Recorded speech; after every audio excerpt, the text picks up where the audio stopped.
A nuestro trabajo de investigación decidimos llamarle Métodos, Estrategias y Resultados en la enseñanza de una lengua extranjera en el nivel secundario. La idea fue realizar una serie de entrevistas a alumnos de quinto año de un colegio secundario privado de la ciudad de Mendoza. Comenzamos entablando un sencillo diálogo en inglés para poder evaluar desde nuestra percepción si los alumnos habían alcanzado algún tipo de dominio en el idioma, pero al mismo tiempo queríamos contar con su propia apreciación al respecto, queríamos saber qué sentían ellos. Por lo tanto, a la hora de evaluar el dominio que ellos tenían del idioma, hicimos un doble abordaje, desde nuestra percepción y desde la percepción de los propios alumnos. En segundo lugar, a través de la información que nos brindaron los alumnos, intentamos descubrir cuál era el posicionamiento teórico de la docente y cuáles eran los métodos y las estrategias didácticas que empleaba. El objetivo final de nuestro trabajo a la hora de encarar este proyecto era tratar de establecer una relación entre los resultados obtenidos por los alumnos y el tipo de clases que habían recibido, para poder descubrir de algún modo si existe alguna manera de optimizar el proceso.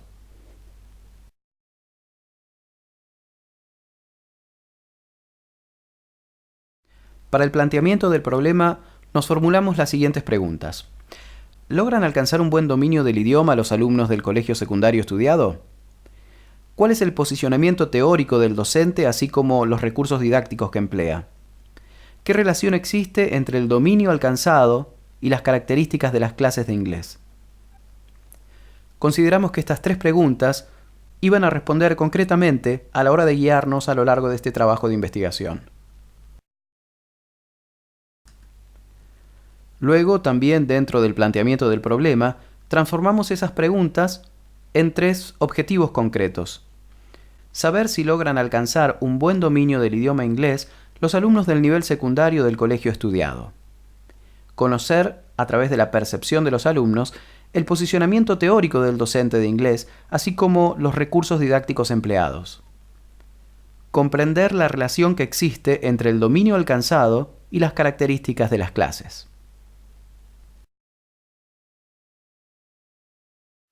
Dentro del planteamiento del problema, los siguientes puntos eran la justificación, en la cual consideramos que nuestro trabajo podía ser de utilidad, ya que nos podía ayudar a descubrir, si es que existían, falencias en el proceso de enseñanza y al mismo tiempo analizar cómo podían ser subsanadas. La viabilidad, en la cual evaluamos que nuestro proyecto era absolutamente viable, ya que se trataba de estudiar a alumnos de un colegio céntrico, de gran accesibilidad, y el costo económico que demandaría el trabajo era realmente insignificante. En cuanto a las deficiencias en el conocimiento del problema, descubrimos que eran verdaderamente significativas. De hecho, no logramos encontrar estudios similares realizados en ningún otro país, y mucho menos en la Argentina. En lo referente a la definición inicial del ambiente o contexto, el colegio donde se realizó este trabajo es de administración privada y se encuentra en una zona céntrica de la ciudad de Mendoza. Según la misma página web del establecimiento, el departamento de inglés está organizado en base a un proyecto institucional en el que se prioriza la enseñanza de esta lengua. Desde el comienzo de la escolarización, en sala de 4 y 5 años, los chicos ya están expuestos al idioma. Y la carga horaria, concretamente en el nivel secundario, que fue el que estudiamos nosotros, es de 3 horas y media reloj semanales. Consideramos que el marco teórico que armamos fue hecho a conciencia, de manera extensa, pero focalizándonos puntualmente en los aspectos que consideramos más importantes a la hora de encarar la enseñanza en el siglo XXI. Nos vimos obligados también, después de las entrevistas, a hacer algunas modificaciones, a incorporar ciertos conceptos en el marco teórico que pudieran respaldar alguna de las categorías emergentes que surgieron a partir de las entrevistas. Comenzamos estudiando las principales escuelas de la psicología que abordan el tema del aprendizaje. Nos encontramos en primer lugar con la escuela conductista, para la cual el aprendizaje es simplemente la transmisión del conocimiento. No tiene en cuenta ni la capacidad intelectual del individuo ni su potencial creativo. Se basa simplemente en la repetición. Es por eso que considera que el lenguaje es solo un conjunto de hábitos. La escuela cognitivista, en cambio, es el desarrollo del conocimiento. Toma en cuenta al individuo y sus capacidades, y el docente desde esta perspectiva es simplemente un facilitador, alguien que debe propiciar los medios para que el individuo, a través de su creatividad, logre un exitoso proceso de aprendizaje. Para esta escuela, el lenguaje es creativo. La escuela constructivista no difiere demasiado de la anterior, pero sí va un paso más allá. Lo que afirma esta escuela es que el conocimiento no solamente se desarrolla, sino que se construye en un entorno social. Por eso dice que el lenguaje es producto de la interacción.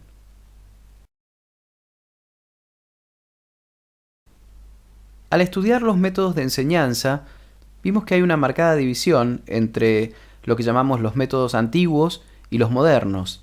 Hay un marcado quiebre que se da alrededor de la década del 70, donde comienzan a aparecer algunos métodos más vanguardistas, más transgresores, por decirlo de alguna manera. Dentro de los métodos antiguos nos encontramos primero con el método de gramática-traducción, que es el método más tradicional, más antiguo, donde el docente hablaba poco en inglés. Está relacionado con la escuela psicológica del aprendizaje más tradicional, con la escuela del conductismo, y el objetivo principal era que los alumnos fueran capaces de traducir. El método directo surgió como contracara del método anterior. Buscaba hacer un abordaje del aprendizaje del inglés de un modo natural, por eso en principio se lo conoció como el método natural. Lo que buscaba era lograr que el alumno aprendiera el idioma como se aprende una primera lengua. Por eso en las clases se hablaba absolutamente todo en la lengua meta, lo cual muchas veces hacía que el proceso fuera un poco engorroso, sobre todo con alumnos de niveles básicos. El método audiolingual surgió en la Segunda Guerra Mundial por la necesidad que tenían los soldados de comunicarse. Se basaba en la repetición constante y en la memorización de pequeñas oraciones para que se fijaran en la memoria. La idea era que los alumnos reprodujeran una y otra vez cada una de las estructuras hasta que pudieran usarlas espontáneamente. Dentro de los métodos modernos, nos encontramos en primer lugar con la comunidad de aprendizaje de idiomas. Este es el primer método que rompe de alguna manera con todo lo tradicional en lo que era la enseñanza de los idiomas, y lo que pretende es lograr que la clase, más que una clase tradicional, sea una especie de reunión de amigos. El docente ya no es visto como un docente, sino que suele sentarse con el resto de los alumnos en una especie de reunión familiar o amigable, y lo que hace, más que ser un profesor, es ser una especie de consejero o asesor, tratando de impulsar y guiar el diálogo para que se armen conversaciones en la lengua meta. El método Sugestopedia también persigue este fin descontracturado de las clases, pero se basa en la sugestión, de ahí su nombre. Depende fuertemente de la confianza que el estudiante tenga en el método y acompaña las clases con música barroca de fondo, porque dice que de esa manera se activan las ondas alfa del cerebro que permiten o facilitan el aprendizaje. El método de respuesta física total, también conocido como TPR por su sigla en inglés, busca facilitar el proceso de aprendizaje por medio de la memoria motriz. Lo que se hace normalmente es dar órdenes sencillas para que los alumnos las puedan responder o manifestar de manera física, como por ejemplo órdenes como abrir la puerta o tomar un lápiz o levantar un libro. Simplemente se dan las órdenes en la lengua meta y el alumno tiene que responder físicamente. Lógicamente, este método es de fácil aplicación en los niveles básicos, pero a medida que el aprendizaje va avanzando, por supuesto resulta un poco más difícil de aplicar.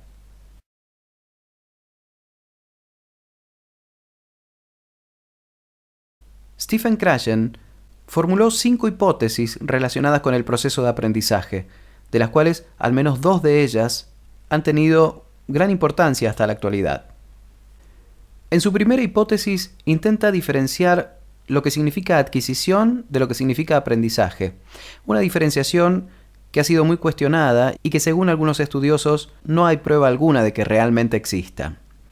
Su segunda hipótesis habla de que existe un orden natural para ir aprendiendo la gramática, y enumera los puntos que hay que aprender primero y los que hay que aprender después.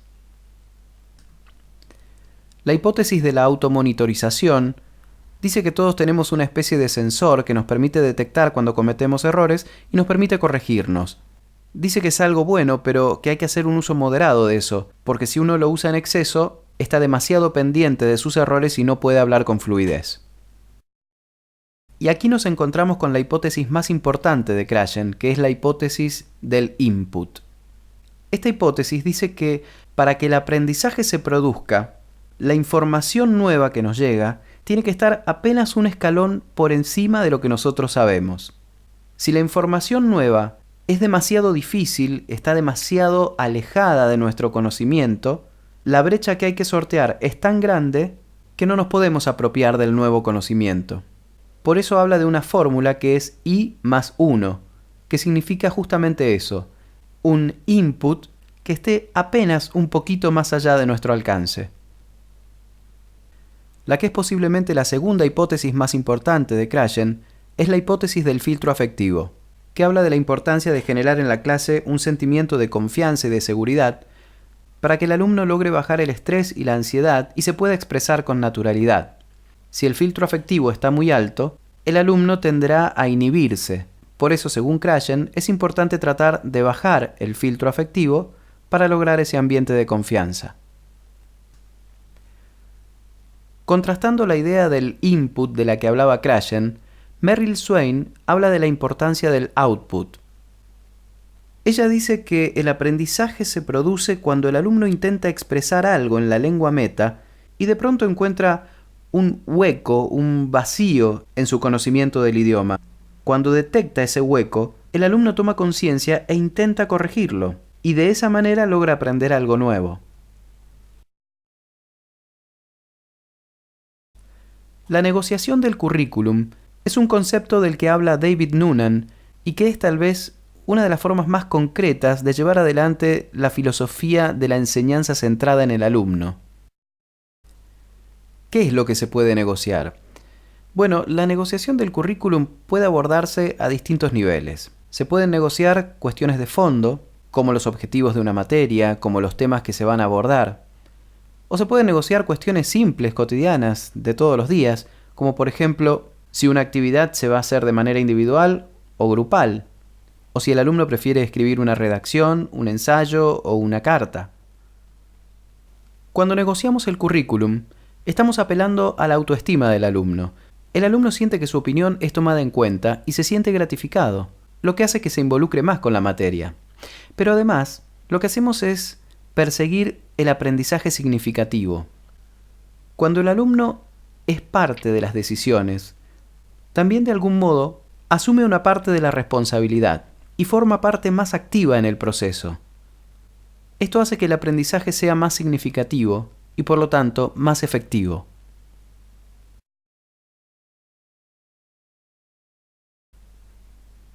El problema del clima en el aula, la disciplina o la conducta, es un problema muy complejo porque se trata de un fenómeno multifactorial. Existen factores internos en la escuela, pero también existen factores extraescolares que son muy complejos. No existen demasiados estudios respecto de cómo abordar el problema del clima en el aula, pero pudimos encontrar algunos tips que pueden servirnos de ayuda. En primer lugar, establecer normas claras y una comunicación coherente. Saber detectar indicios de problemas. Trabajar no solo con el lenguaje verbal, sino también con el lenguaje corporal. Una mirada, un gesto, el desplazamiento en el aula puede ayudar a que los alumnos ejerzan un autocontrol de su comportamiento. Hacer que las clases sean motivadoras requiere de un gran trabajo previo del docente, pero es fundamental porque de esa manera los alumnos se sienten más incentivados y evitamos que se distraigan o se desborden.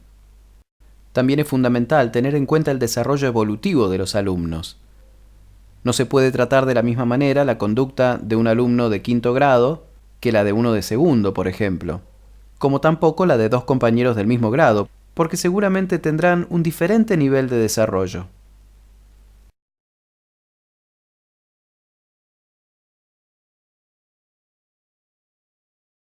Para realizar este trabajo, hemos entrevistado a 6 alumnos de quinto año del nivel secundario de un colegio privado de la ciudad de Mendoza.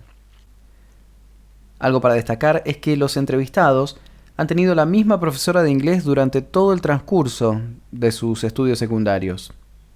Uno de los entrevistados ingresó en tercer año. Todos los demás vienen por lo menos desde primero, algunos incluso desde la primaria. Y 2 de los entrevistados han tenido capacitación extra en inglés.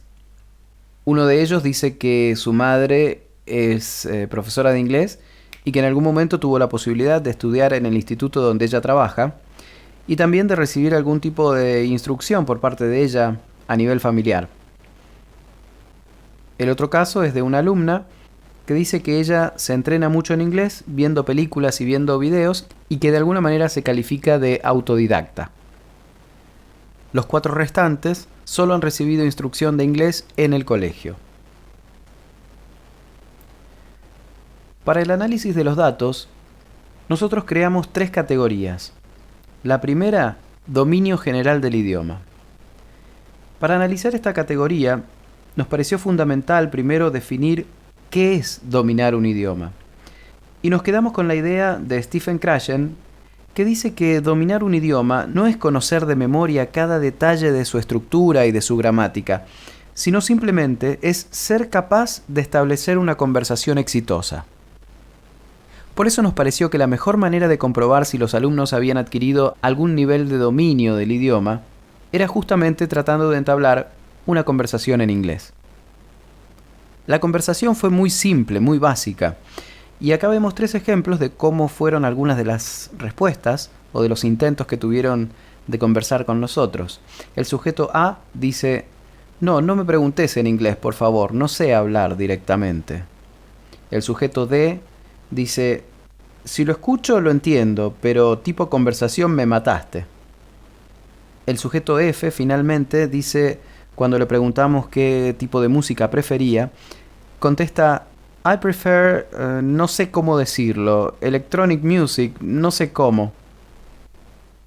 A excepción de los 2 alumnos que tienen algún tipo de capacitación extra y que a pesar de cometer algunos errores lograron establecer una comunicación exitosa, el resto directamente fue incapaz o bien de comprender o bien, si comprendía, de poder expresarse.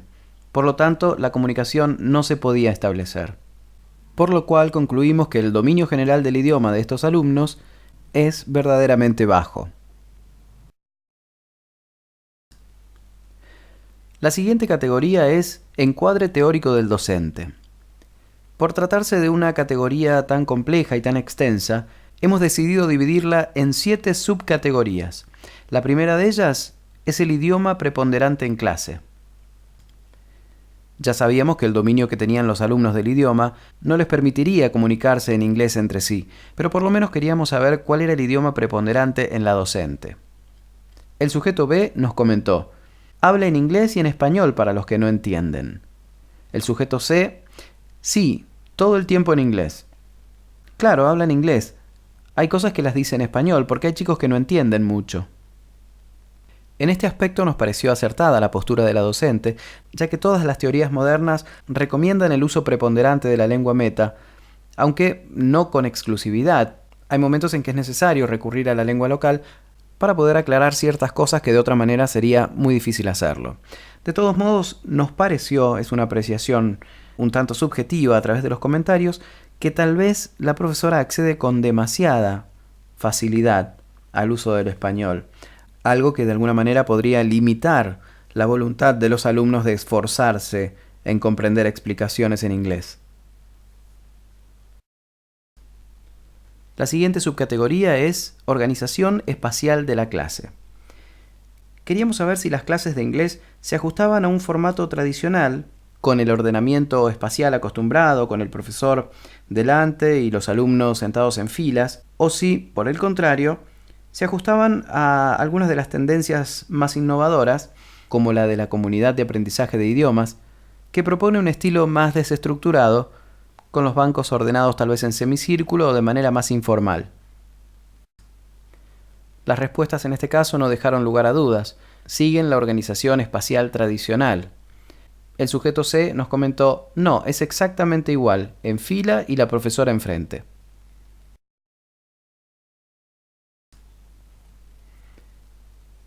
Esta nueva subcategoría es focalización de la enseñanza. Teniendo en cuenta todo lo que habíamos leído acerca del input y del output, y de la importancia que tenía no solo el recibir información, sino en el hecho de producir, de hablar y de escribir, de generar un output, nos pareció muy importante saber si la enseñanza le daba la importancia suficiente a ese output, si se focalizaba allí o si simplemente hacía foco en el input. El sujeto A nos comentó: películas vimos el año pasado con subtítulos. El sujeto E: que escribamos, de hablar no tanto. El sujeto D dijo: nos toma lectura, nos hace leer un texto a cada uno. Escuchábamos antes con un grabador, este año ya no. Copia tarea en el pizarrón, la deja y nosotros la copiamos. Pudimos ver que, evidentemente, en el output no se hacía demasiado foco. Los alumnos nos informaban que los hacían hablar muy poco. Lo más cercano a la producción oral que mencionan es la lectura, pero nada que implique improvisación o que sea de elaboración propia. Y ninguno comentó nada de hacer algún tipo de composición, de escritura, de narración. Por lo tanto, producción escrita aparentemente tampoco tienen. Con respecto a ver películas, es cierto que eso a primera vista parece ser un intento de fortalecer el input auditivo. Sin embargo, según la teoría del input de Krashen, sabemos que para que pueda existir aprendizaje, el input tiene que estar levemente por encima del conocimiento actual del alumno. Y consideramos que para el bajo nivel de inglés que tienen estos chicos, ver una película en inglés definitivamente está muy lejos de lo que ellos pueden llegar a entender. La brecha que tienen que sortear es demasiado grande como para que les pueda llegar a ser útil. Y además, 5 de los 6 alumnos entrevistados aseguraron que las películas que veían eran subtituladas, algo que puede llegar a ser una actividad recreativa fantástica, pero educativamente muy poco significativa.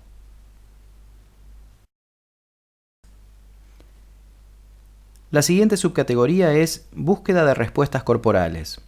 Esta subcategoría iba directamente apuntada a ver si la docente aplicaba el método de respuesta física total, para lo cual le preguntamos a los alumnos si la profesora los hacía moverse, si los hacía desplazarse, si les daba órdenes para que cumplieran en inglés, pero la respuesta fue contundente. Todos respondieron de forma negativa. El sujeto A, por ejemplo, nos dice: solo nos pide que permanezcamos sentados.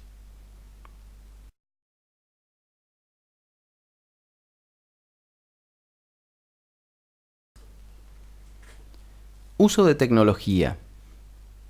El uso de la tecnología sabemos que es una manera de captar la atención de los chicos. Hoy en día, los métodos tradicionales de enseñanza suelen ser bastante aburridos para los chicos actuales.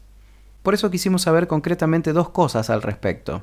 En primer lugar, si se comunicaban por algún medio virtual, si tenían algún grupo de Facebook, de WhatsApp, si tenían una plataforma, si enviaba tareas por mails, etc.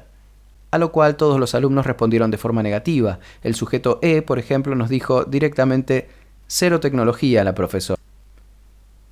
En segundo lugar, lo que nos interesaba saber era si usaba la tecnología en clase, si hacían algún tipo de ejercicio interactivo por medio de notebooks, tablets o los celulares, si veían videos educativos, si utilizaban podcasts, si escuchaban grabaciones, si veían películas, etc. Y lo único en lo que todos coincidieron es que en años anteriores solían ver películas. El sujeto D, por ejemplo, nos dijo: sí, en realidad este año no mucho, pero los años anteriores siempre veíamos muchas películas, aunque ya dijimos que no consideramos que las películas les hayan sido de mucha ayuda. Estábamos muy interesados en saber si los alumnos tenían la posibilidad de participar en la toma de decisiones. Queríamos saber si de algún modo su opinión era tenida en cuenta, si había alguna forma de negociación de currículum. Pero aquí las respuestas también fueron contundentes y unánimes. El sujeto D, por ejemplo, nos dijo: no, tiene el programa dado, y si nosotros no entendemos el tema, lo vuelve a dar. El sujeto F nos comentó: no, sigue con la misma estrategia, siempre sigue con lo mismo. Es como que no cambia nada, siempre llega, pone sus cosas y copia en el pizarrón. Así que lamentablemente esto que podía ser una innovadora manera de llevar adelante una clase, tampoco es una técnica que se practique. El clima aular fue la primera subcategoría emergente. No estaba prevista dentro de nuestro trabajo y sin embargo, dos de los entrevistados contaron espontáneamente varias cosas que nos pareció que no podíamos dejar pasar y que realmente tenían mucho que ver con el proceso de enseñanza. El sujeto E nos dijo: no hacemos nada en realidad, nos ponemos a hablar y todo eso. No le prestamos atención a la profesora, es como que la clase de inglés es un recreo. La otra vez pusimos todos los bancos uno encima del otro para que ella no pudiera pasar. Y el sujeto D: bueno, te voy a decir la verdad. Es una profesora que le tomamos bastante el pelo porque se enoja. Y nos cagamos de risa con ella y no hacemos nada. A veces copia y dice, bueno, háganlo. Y el háganlo no se hizo nunca.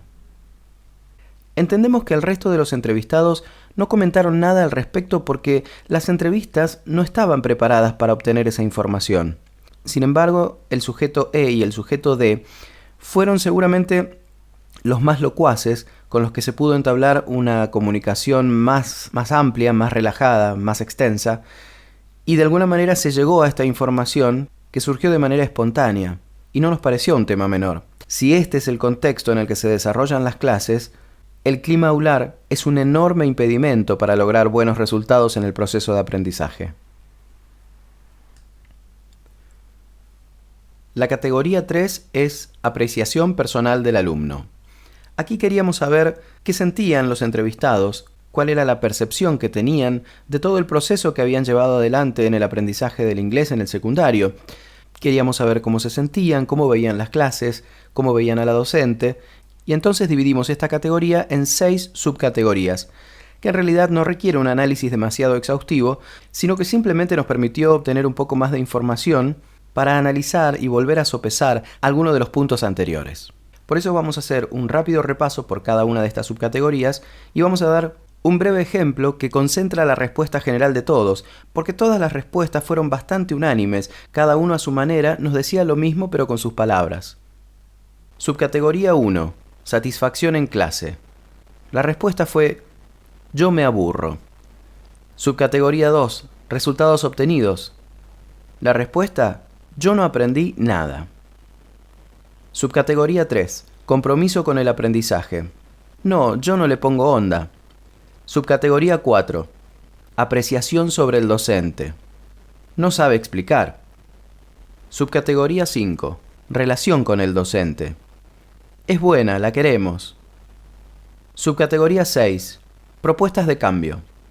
Que haga hablar más al curso. No tanto escrito. Yo haría que todos me presten atención. Para las conclusiones, intentamos responder las preguntas originales que nos habíamos hecho en el planteamiento del problema. En cuanto a los resultados obtenidos por los alumnos, definitivamente hay un escaso dominio del idioma. En cuanto al posicionamiento teórico del docente, no nos resultó fácil saber cuál era, ya que era muy limitado el rango de actividades que parecía que se desarrollaban en la clase, pero podríamos decir que la docente parece estar posicionada en las ideas psicolingüísticas más tradicionales, las que entienden el aprendizaje de una lengua como el resultado de la repetición y la imitación, la escuela conductista concretamente, aunque no vemos en sus clases ningún indicio de la teoría del condicionamiento clásico. Pero definitivamente lo que no vemos es ninguna característica cognitivista ni constructivista, para las cuales la adquisición del lenguaje es un proceso creativo que requiere un contexto de interacción. En cuanto a la metodología y las estrategias, vemos que no se emplean métodos modernos, hay una baja consideración de la hipótesis del input de Krashen, lo vimos con el ejemplo de las películas, hay un escaso o nulo estímulo del output, ya que a los alumnos no se les hace escribir ni hablar lo suficiente, y también es muy escaso el uso que se hace de la tecnología. En cuanto al clima aular, pudimos ver con claridad que existe una baja capacidad por parte de la docente de mantener el control del aula. Y si bien esto fue una información emergente, nos pareció crucial. A través de todas las entrevistas, este nos pareció sin duda el obstáculo principal que les ha impedido a los alumnos alcanzar un aprendizaje exitoso del idioma. A tal punto nos parece importante el clima aular, que poco importa realmente el posicionamiento teórico del docente si en el aula no están dadas las condiciones para llevar adelante una clase. De poco vale debatir cuál es la escuela psicolingüística más apropiada o qué método de enseñanza es más efectivo, si el descontrol hace imposible el proceso de aprendizaje. Creemos que la última pregunta que hicimos durante el planteamiento del problema se responde sola. La relación entre los resultados obtenidos por los alumnos y el tipo de clases recibidas es evidente. Un posicionamiento teórico antiguo, métodos y estrategias del docente escasos o insuficientes, y un clima aular descontrolado no pueden dar otro resultado en los alumnos que un pobre dominio del idioma.